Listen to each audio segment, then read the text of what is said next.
ئەی نەخۆش و دەردەدارم دەردەکەم بێ ئیلاجە هەزار ماشەڵا جوانم لە جوانیا بەڕەوازە لەبەر سەرسینجی نەمرم دەڵێی لۆکەی هەلاجە پیاو ناوێرێ بدوێنێ ماشەڵا هاروهازە وەکو جارە نەماوە ئێستا زۆر بێ مەزازە هەڵدە لە کابرای مێردت ڕەزای قورس و ئیسعازە گوناعە لەگاڵی جودبی هێن خەشیم و قەلازە بۆ نیزام منارەی لەکنە من بەڕەوازە کاکێ من لێرەیە بۆ سەری بەندەی تازە بۆ ڕێوازی جەلالی خۆشەویستی ئامازە خۆشەویستی ئامازە ئای بژی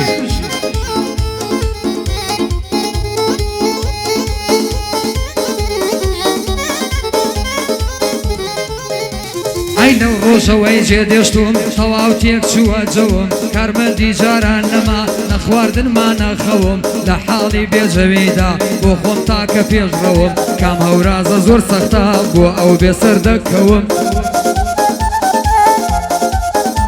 ئەی هەموو دنیا دەزانێ کە چەندە عاشقی ئەوم کام هەورازە زۆر سەختە بۆ ئەو بێسەر دەکەوم بە یادی خاڵە نیزام بە یادی خاڵە نیزام ئەوە تام لە خزمەت ئەوم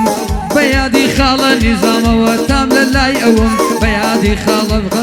بە یادی خاڵە نیزام ئەوە تام لە لای ئەوم ڕێبا جەلال نەورۆڵی گادە دەکەم لای ئەوم لەگەڵ خاڵە ئامانجا مامامان لە لای ئەوم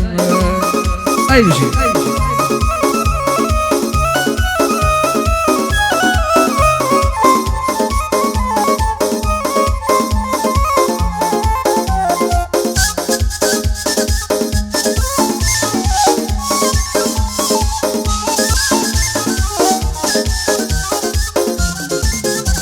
ئای هەزار ماشەڵا جوانم بەو کراسە مەخمەرەی لە عومری منداڵیەوە عاشقم بە ئاجەرەی لەسەر تەنیا ماچەکی بە من دەکات تەشقەرەی سێ ڕۆژ دەبێنم دیوە نایەتە پێش پەنجەرەی جارێ بەزەید نایە بەو دڵە قەلەندەرەی دەڕوە بە ناز و فیزا دێتن تەقەی خۆندەرەی ماچی ئەو زاڵم بابەی خۆشە لە بۆ شەو سەرەی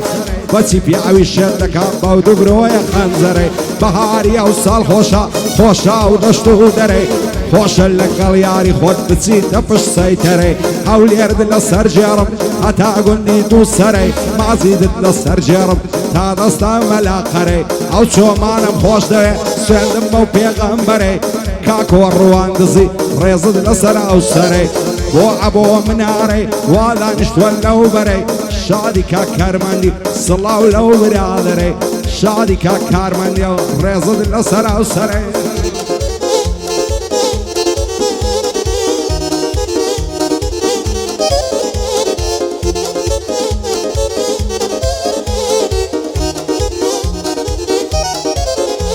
ئەرەوە دەوای دەردەکەم چاوە قەت بڵن مەستە چاوە بە تیری برژانگانی سەد تیری لە دڵم داوە لەبەر چاوی جوانی تۆ لەبەر چاوی جوانی تۆ ئەو بەندانم داناوە بە یادی خاڵە چۆمان سڵاو لەو کەڵە پیاوە چۆمانی ڕۆو ڕەحیم